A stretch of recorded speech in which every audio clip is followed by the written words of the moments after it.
যদি আমরা রাজপথে থাকি, যদি আমরা সংসদে থাকি, যদি আমরা পার্লামেন্টে থাকি, যদি আমরা ইউনিয়ন অফিসে থাকি, তাহলে এই দেশ 100% নিরাপদ পাবেন সব দিক থেকে ইনশাআল্লাহ। এটা 100% ভরসা রাখতে পারেন। মসজিদ যেরকম ভাবে আমাদের প্রতি ভরসা করে, একজন ইমামের পিছে গোটা মসজিদ ভরপুর, সব মুসল্লি একজন ইমামকে যেরকম ভাবে অনুসরণ করতে পারেন, ঠিক তদ্রূপ ভাবে যদি আলেমদেরকে নেতৃত্ব দিয়া যদি তাদের পিছনে থেকে যদি আমরা সাপোর্ট করতে পারি, তাহলে আশা করা যায় মসজিদগুলা যেইভাবে সুন্দরভাবে পরিচালিত হয়, ঠিক তদ্রূপ ভাবে এই দেশটাও একদিন সুন্দরভাবে কি হবে পরিচালিত। ইউরিদুনা লিউতফিউ নূরাল্লাহি বিআফওয়াহিহিম ওয়াল্লাহু মুতিম্মু নূরিহি ওয়ালাউ কারিহাল কাফিরুন। আল্লাহ রাব্বুল আলামিন বলেন, ইউরিদুনা তারা চায়, লিউতফিউ নূরাল্লাহি বিআফওয়াহিহিম তাদের মুখের ফু দিয়ে আল্লাহর নূরকে নিভিয়ে দেওয়ার জন্য, আল্লাহর আলোকে নিভিয়ে দেওয়ার জন্য তারা চায় মুখের ফুৎকার দিয়ে তারা নিভিয়ে দিবে। ওয়াল্লাহু মুতিম্মু নূরিহি, আর আল্লাহ বলেন আমি আল্লাহ আমার নূরকে আমি পরিপূর্ণ করব। ওয়ালাউ কারিহাল কাফিরুন, যদিও কাফেররা অপছন্দ করে, যদিও কাফেররা এটাকে পছন্দ নাও করে, তারপর আল্লাহ বলেন আমি আমার আলোকে আমি আলোকিত করবই করব। এই ছিল আমাদের তেলাওয়াতকৃত আয়াতের অর্থ। এই আয়াতটা নাজিল হয়েছে মুসলমানদের দ্বিতীয় যুদ্ধ উহুদ যুদ্ধের পরপর, যখন ইসলামটা মোটামুটি মদিনার মধ্যেই সীমাবদ্ধ ছিল। ইসলামের প্রাথমিক যুগে মক্কা থেকে যখন মানুষগুলা মদিনায় হিজরত করে চলে যায়, তখন ইসলামী রাষ্ট্র বা মুসলমানদের রাষ্ট্র বলতে সবাই চিনত শুধু মদিনাকেই। মক্কার মধ্যেও তেমন মুসলমানদের বসবাস ছিল না, সবাই হিজরত করে মদিনায় চলে গেছে। তো মদিনা ছিল ছোট্ট একটা দেশ, মুসলমানদের সংখ্যা ছিল একেবারে অল্প কিছু, 2 থেকে 2.5 হাজার মানুষের মতন গোটা মুসলিম সমাজের মানুষের অবস্থান, অল্প কিছু মানুষ। তার মধ্য দিয়ে আবার হিজরতের পরের বছরই কাফেররা মদিনায় আক্রমণ করতে গেলে তখন তাদের সাথে বদরের প্রান্তরে রাসূল সাল্লাল্লাহু আলাইহি ওয়াসাল্লাম এবং কাফেরদের মধ্যে এক যুদ্ধ সংগঠিত হয়। যেই যুদ্ধটাকে ইতিহাসের ভাষায় বলা হয় বদরের যুদ্ধ। এই যুদ্ধের মধ্যে মুসলমানরা খুব বীরত্বের সাথেই তারা বিজয় অর্জন করেছে। বদর যুদ্ধে মুসলিমরা বিজয় অর্জন করার কারণে গোটা আরবের মধ্যে মুসলমানদের একটা জয় জয়কার ভাব অবস্থা সৃষ্টি হয়েছে। গোটা আরবের মধ্যে তাদের একটা ভূমিকা, যে মুসলিমরাও কিছু একটা করতে পারে, সেই হিসাবে গোটা আরবের মানুষ তখন তাদেরকে চিনতে শুরু করেছে। কিন্তু ঠিক তার পরের বছরই যখন উহুদ যুদ্ধ যখন সংগঠিত হয়, সেই যুদ্ধে মুসলিমরা সাময়িকভাবে পরাজয় বরণ করে। উহুদ যুদ্ধের মধ্যে রাসূলুল্লাহ সাল্লাল্লাহু আলাইহি ওয়াসাল্লামের চাচা আমির হামজা রাদিয়াল্লাহু তাআলা আনহু তিনি শাহাদাত বরণ করলেন। ওনার সাথে আরো 69 জন, মোট 70 জন উহুদ যুদ্ধের মধ্যে শাহাদাত বরণ করেন মুসলমানদের পক্ষ থেকে। মুসলমানদের পক্ষে যখন 70 জন শাহাদাত বরণ করেন, তখন মুসলমানদের একটু অবস্থা নাজুক অবস্থা হয়ে গেছে।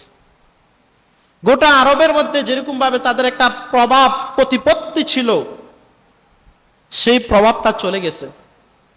ইসলাম বিরোধী শক্তিরা তখন তারা সর্বাত্মকভাবে সবাই মিলে একতাবদ্ধ হয়ে ইসলামকে নিশ্চিহ্ন করে দেওয়ার জন্য, মুসলমানদেরকে পৃথিবী থেকে একেবারেই চিরতরে মুছে দেওয়ার জন্য তারা সবাই মিলে একতাবদ্ধ হয়ে গেল যে মুসলমানদেরকে আর পৃথিবীতে রাখা যাবে না। সবাই মিলে একতাবদ্ধ হয়ে গেছে। আর বাস্তবিক অবস্থা এমনই ছিল যারা তখন জীবিত ছিল, যে ইসলাম একটা নিবো একটা আলো, যার সংখ্যা হচ্ছে মাত্র 2000-এর মতন, 2 থেকে 2500 মাত্র, ছোট্ট একটা জায়গা। এই জায়গার মধ্যেই তারা অবস্থান করতেছে, আর গোটা আরব ভূখণ্ডই মুসলমানদের বিপক্ষে চলে গেছে। মনে হচ্ছে তাদেরকে একটা ফু দিলে তারা উড়ে যাবে, এমন একটা অবস্থা তখন বিরাজ করতেছিল। তারা মনে করেছিল যে ইসলামকে শুধু ফু দিয়েই তারা নিভিয়ে দিবে।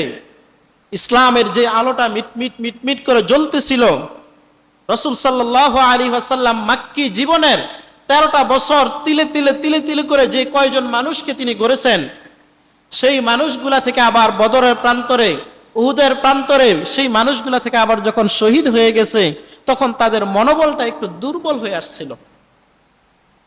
প্রক্ষান্তরে কাফেরদের মনোবলটা আরো চাঙ্গা হচ্ছিল। তারা মনে করছিল, যাক, উহুদ যুদ্ধে যেহেতু মুসলমানদেরকে যদি হারাইতে পারছি, বাস এবার তাদেরকে একবারেই আমরা চিরতরে শেষ করে দেব। তারা বদ্ধ পরিপক্ক হয়ে গেল। তাদের পরিকল্পনা তারা বাস্তবায়ন করবে যে মুসলিমদেরকে পৃথিবীতে তারা বসবাস করতে দিবে না। ইসলামের যে আলো আছে, যেই আন্দোলনের মাধ্যমে, যেই যুদ্ধের মাধ্যমে মুসলিমরা তারা বিজয় অর্জন করেছিল, সেই আন্দোলনের মধ্য দিয়েই তাদের আলোকে আমরা চিরতরে মিটিয়ে দেব। তখনই আল্লাহ পাক রব্বুল আলামিন এই আয়াত নাজিল করে জানিয়ে দিলেন, ইউরিদুনা লিউতফিউ নূরাল্লাহি বিআফওয়াহিহিম। ইউরিদুনা, কাফেররা চায়, লিউতফিউ নূরাল্লাহি বিআফওয়াহিহিম, আল্লাহর আলোটাকে মুখের ফু দিয়ে নিভিয়ে দেওয়ার জন্য তারা ইচ্ছা করে। গোটা আরবের সমস্ত কুফফাররা একতাবদ্ধ হয়ে গেছে যে ইসলামকে একবারে চিরতরে চিরদিনের জন্য নিঃশেষ করে দিবে, ইসলামের নাম নিশানা পৃথিবীতে রাখবে না। এজন্য সবাই মিলে একতাবদ্ধ হয়ে গেছে যে ইসলামকে আমরা ধ্বংস করে দেব। অথচ আল্লাহর ঘোষণা, আল্লাহু মুতিম্মু নূরিহি, আল্লাহ বলতেছে তারা যতই পরিকল্পনা করুক, তারা যতই ইচ্ছা করুক যে ইসলামকে তারা নিশ্চিহ্ন করে দিবে, এই আন্দোলনকে তারা নিশ্চিহ্ন করে দেবে, এই জিহাদকে তারা নিশ্চিহ্ন করে দেবে, এই জিহাদি সৈন্যদেরকে তারা নিশ্চিহ্ন করে দেবে, যতই তারা পরিকল্পনা করুক না কেন, ইসলামকে মিটিয়ে দেওয়ার যতই তারা পায় তারা করুক না কেন, আল্লাহর ঘোষণা, আল্লাহু মুতিম্মু নূরিহি, যে আল্লাহ তার এই ইসলামের আলোকে তিনি প্রজ্বলিত করবেনই করবেন। আর তার বাস্তব প্রতিফলন আমরা অল্প কিছুদিন পরেই আমরা দেখলাম, যখন ওমর রাদিয়াল্লাহু তাআলা আনহু ক্ষমতার মধ্যে চলে আসলেন, খেলাফতের মসনদে যখন তিনি সমাসীন হলেন, তখন ইসলাম আর আরব ভূখণ্ডের মধ্যে সীমাবদ্ধ নাই। ইসলাম ছড়িয়ে গেছে আফ্রিকা মহাদেশে, ইসলাম ছড়িয়ে গেছে ইউরোপে, ইসলাম চলে এসেছে আমাদের এশিয়াতে। গোটা পৃথিবীর প্রায় অর্ধেকটা মুসলিমদের আয়ত্তে চলে আসছে।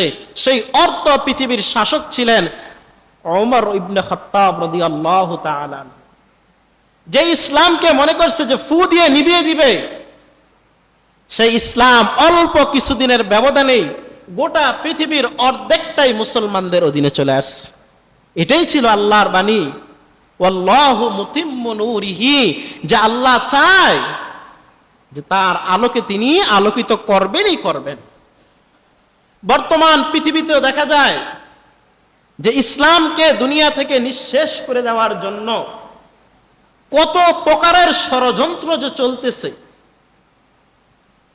বিগত আফগানিস্তানের ইতিহাস আমরা সবাই জানি, যে আফগানিস্তানের সাথে রাশিয়া, আমেরিকা দীর্ঘদিন ধরে তারা যুদ্ধ করতেছিল, আর গোটা পৃথিবীর সমস্ত কুফফার শক্তির একতাবদ্ধ হয়ে গিয়েছিল যে পৃথিবী থেকে আফগানিস্তানকে একেবারেই মাটির সাথে মিশিয়ে দিবে।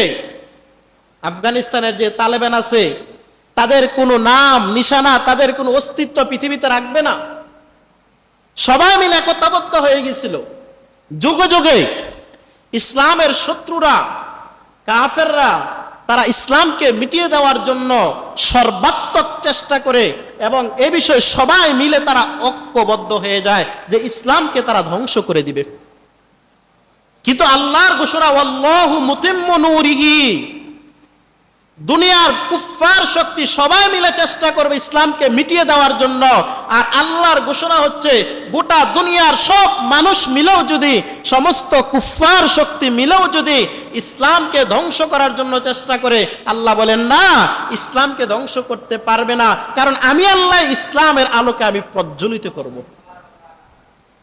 যার বাস্তব প্রতিফলন আমরা বর্তমানে আফগানিস্তানে দেখতে পাচ্ছি। যে আফগানিস্তান একটা যুদ্ধ বিধ্বস্ত এলাকা, যে আফগানিস্তানে প্রায় 20 থেকে 25 বছর ধরে শুধু যুদ্ধই চলতেছে, যেখানের প্রত্যেকটা মাটি পুরোপুরি ছাই হয়ে গেছে, শুধু বোমার ফুটে ফুটে এত পরিমাণে বোমা নিক্ষেপ করছে। ওই রকম একটা দেশ এখন পৃথিবীর উন্নত কান্ট্রি যেগুলো আছে এগুলোর সাথে এখন টক্কর দিয়ে অর্থনীতিতে তারা উচ্চ শিখরে চলে যাচ্ছে। আফগানিস্তান এখন যেই প্রজেক্টগুলো হাতে নিছে, বিশ্ব এখন অবাক। একটা যুদ্ধ বিধ্বস্ত দেশ কিভাবে এতটা ইউটার্ন নিয়ে তারা কিভাবে এতটা উপরে চলে আসতে পারে। আফগানিস্তানের যে জুসগুলো আছে বর্তমানে, যে পামির কোলা যেগুলা, এখন গোটা পৃথিবীর ইসরায়েলের যে প্রোডাক্ট ছিল কোকা কোলা, সেই কোকা কোলাকে পিছনে ফেলে এখন পামির কোলা এখন শ্রেষ্ঠত্ব অর্জন করতেছে। সুবহান। কত চেষ্টা করেছিল তারা যে গোটা পৃথিবী থেকে নিঃশেষ করে দিবে, কিন্তু আল্লাহর পরিকল্পনা, আল্লাহ বলেন না, চেষ্টা করতে পারো, কিন্তু আমি আল্লাহ ঘোষণা দিলাম ওয়াল্লাহু মুতিম্মু নূরিহি, আমি আমার ইসলামের আলোকে আমি প্রজ্বলিত করবই করব। পৃথিবীর সব দিকে আপনি তাকিয়ে দেখেন, সেম একই অবস্থা। বর্তমান ফিলিস্তিনের হামাসকে ধ্বংস করার জন্য গোটা কুফফার শক্তি সবাই একতাবদ্ধ। হামাস তো ছোট্ট একটা জায়গা, আমেরিকা পর্যন্ত ইসরায়েলকে সহযোগিতা করলো, তারপর আজও পর্যন্ত ফিলিস্তিন ধরতে গেলে গোটা ফিলিস্তিনটা মাটির সাথে মিশাই দিছে, তারপরও তারা এখন হামাসকে হারাইতে পারে নাই। কিভাবে? এটা আল্লাহর পক্ষ থেকে একটা রহমত। আল্লাহ এটাই বলতেছে, ইউরিদুনা লিউতফিউ নূরাল্লাহ, তারা চায় আল্লাহর আলোকে নিভিয়ে দিবে, বিআফওয়াহিহিম, শুধু মুখের ফু দিয়া ফু এমনি নিভিয়ে দিবে। মনে হচ্ছে চেরেকদানির মতন আর কি ইসলামটা। ইসলামী এই আন্দোলনগুলো তারা মনে করতেছে ফু দিয়ে নিভিয়ে দিবে, অথচ আল্লাহ বলেন না, চেষ্টা করতে পারো, চেষ্টা করতে পারো, তবে সফল হবে না।